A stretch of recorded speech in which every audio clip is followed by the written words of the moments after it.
Hello दोस्तों, आइए बात करेंगे इस वीडियो के अंदर कि एआईएमआईएम पार्टी इंडिया के दो सुपर स्टार को, दो पॉपुलर फेस को जो है लोकसभा चुनाव के अंदर टिकट देकर लोगों के सामने लाएंगे। ऐसी बातें हो रही है, ऐसी जो है चर्चाएं चल रही है। वो दो कौन कौन है? एक तो उनमें से छोटू दादा है। छोटू दादा की अगर बात की जाए दोस्तों तो उनका असली नाम शफीक जी है और इनके एक्टिंग के सभी दीवाने हैं। ये कॉमेडी शो करते हैं, इनका अपना यूट्यूब चैनल है और अपने कॉमेडी और अपने हंसी से जो है और अपने एक्टिंग से जो है सबके दिलों पर राज करते हैं। और हाल ही में जो है इम्तियाज़ जलील साहब के साथ इनको देखा गया है, उनके ऑफिस में देखा गया है। इम्तियाज़ जलील साहब अपने गोद में उठाए हुए हैं और खबरें ये निकल कर आ रही है कि इम्तियाज़ जलील साहब उनसे ये रिक्वेस्ट कर रहे हैं कि आप हमारे पार्टी से जुड़िए, हमारे पार्टी के लिए काम कीजिए, क्योंकि छोटू दादा काफ़ी ज़्यादा पॉपुलर है। और अगर छोटू दादा एएमएम ज्वाइन कर लेते हैं और इनको टिकट दिया जाता है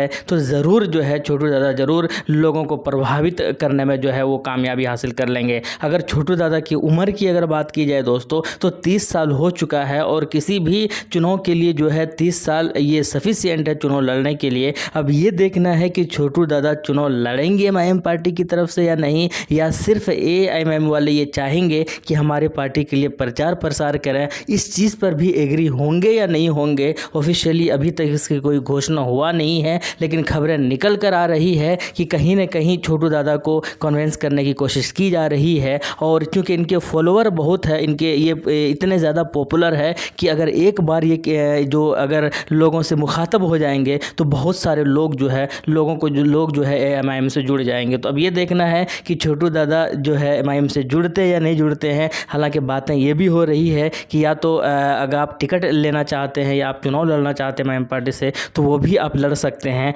लेकिन अब ये देखना है कि इस प्रपोज़ल को एक्सेप्ट करते या नहीं करते हैं, या फिर एमआईएम के लिए जो है चुनाव लड़ते या नहीं लड़ते हैं, या सिर्फ एमआईएम के लिए प्रचार करते या नहीं करते हैं।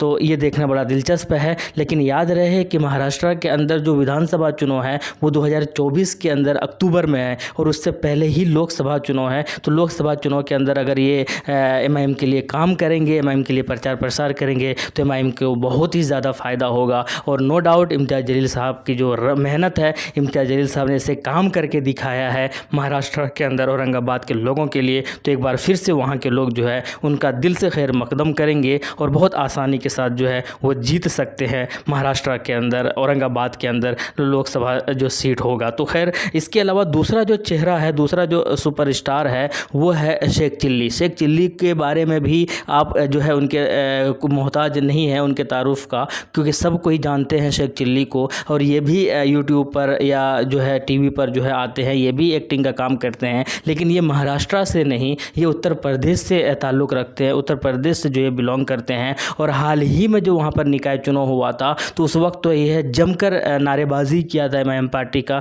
प्रचार प्रसार किया था और खूब सपोर्ट भी किया था। रैली में भी निकल कर आए थे और स्टेज पर भी आए थे, अपने स्पीच से जो है लोगों को प्रभावित भी किए थे, लोगों को सरप्राइज़ भी किए थे। इनके लिए शेख चिल्ली साहब के लिए तो ये कहा जा सकता है कि एमआईएम पार्टी से ये जुड़ गए हैं, क्योंकि एमआईएम पार्टी के लिए प्रचार प्रसार भी कर रहे थे निकाय चुनाव के अंदर और उसका फ़ायदा भी हुआ। निकाय चुनाव में बहुत बड़ी कामयाबी भी हासिल हुई थी एमआईएम को उत्तर प्रदेश के अंदर। तो अब ये देखना है कि एमआईएम वाले इनको टिकट देते हैं, इसी बात पर इनको ज्वाइन करवाया गया था या फिर ऐसे ही ज्वाइन हुए हैं एमआईएम पार्टी के प्रचार के लिए, ये देखना बड़ा दिलचस्प होगा। लेकिन अब ये देखना है कि लोकसभा चुनाव में एमआईएम उनको टिकट देती है या नहीं देती है। लेकिन इन दोनों ही सुपरस्टार से जो है नो डाउट एमआईएम को फ़ायदा होगा। उत्तर प्रदेश के शेख चिल्ली के एमआईएम से जुड़ जाने के बाद उत्तर प्रदेश के अंदर इनके फॉलोअर्स बढ़ेंगे, क्योंकि इनके जो चाहने वाले हैं वो भी कम नहीं है। उत्तर प्रदेश ही नहीं बल्कि पूरे भारत के अंदर शेख चिल्ली के चाहने वाले हैं। बहुत छोटे से जो है वीडियो इनके देखते हुए आ रहे हैं, बहुत सारे लोग इनको जानते हैं। तो इनके आने से एमआईएम वाले को फ़ायदा होगा। इसी तरीके से छोटू दादा को भी एमआईएम से जुड़ने से जो है एमआईएम का फ़ायदा होगा। तो इन दोनों ही सुपरस्टार की वजह से एमआईएम का जो कद है वो ज़रूर इसके कद में इजाफा होगा और आने वाले चुनाव में उसका एडवांटेज भी मिलेगा। हालांकि पहला जो चुनाव है वो लोकसभा चुनाव है और उसके बाद विधानसभा चुनाव होगा। तो लोकसभा चुनाव में जब 2024 में होगा तो ये देखना है कि महाराष्ट्र से छोटू दादा और उत्तर प्रदेश से शेख चिल्ली, इन दोनों को टिकट मिलता है या फिर ऐसे ही ये दोनों जो है एमआईएम के लिए काम करेंगे, एमआईएम के लिए प्रचार प्रसार करेंगे, लोगों के बीच में आएंगे, लोगों से खिताब करेंगे, लोगों के साथ रैलियाँ नाम शामिल होंगे। तो ये देखना बड़ा दिलचस्प होगा। अगर ऐसा होता है तो एमआईएम के लिए शायद बहुत ज़्यादा खुशी की बात होगी और इसका फ़ायदा भी मिलेगा, बहुत सारी सीटों पर जो है कब्जा भी जमा सकती है एमआईएम पार्टी। तो ये देखना बड़ा दिलचस्प होगा। आपका क्या कहना है कमेंट सेक्शन में बताइएगा। शुक्रिया, जय हिंद, लव यू।